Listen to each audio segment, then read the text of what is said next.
Hello and welcome to Maths with Jacob. This lesson will focus on dot plots. As the name suggests, dot plots use single dots that represent a single measurement. It is one of the simplest type of graphs. Let's look at an example.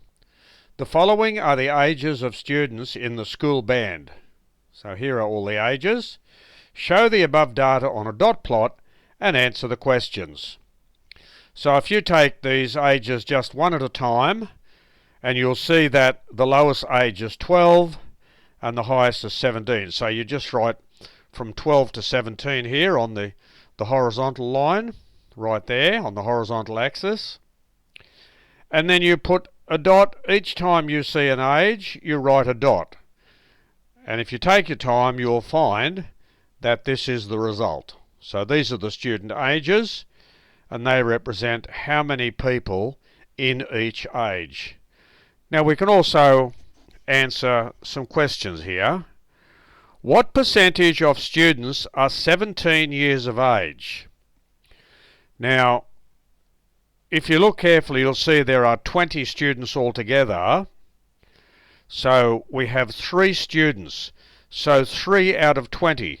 Now, in earlier videos we saw to change a fraction to a percentage, you just multiply by 100 over 1. So that's what we've done. Using your calculator, you'll see the answer is 15%. Let's look at the next question. How many students in the band are at least 14 years old? Now let's go back to the graph. So remember, at least 14. That means 14, 15, 16 or 17. So we've got 4 plus 6 plus 4 plus 3. 4 plus 6 plus 4 plus 3, so there are 17 students. How many students in the band are at most 15? So let's go back to the graph. At most 15 means 12, 13, 14 or 15. 1 plus 2 plus 4 plus 6, which is 6 plus 4 plus 2 plus 1, and that gives you 13 students.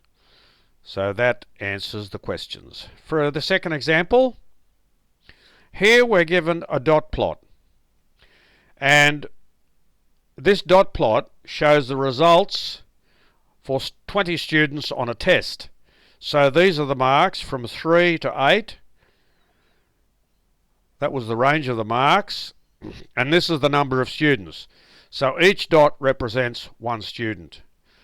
How many students scored 6 marks? So there are the 6 marks, 1, 2, 3. So the answer is 3.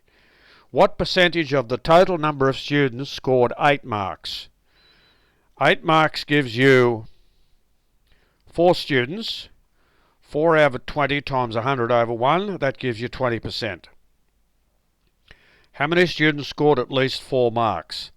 At least 4 marks means 4 and above. So when you add each of those dots, or when you count them, you get 16. So this video has introduced us to the idea of dot plots. We've seen how to construct or draw a dot plot, and we've also shown how to answer particular questions.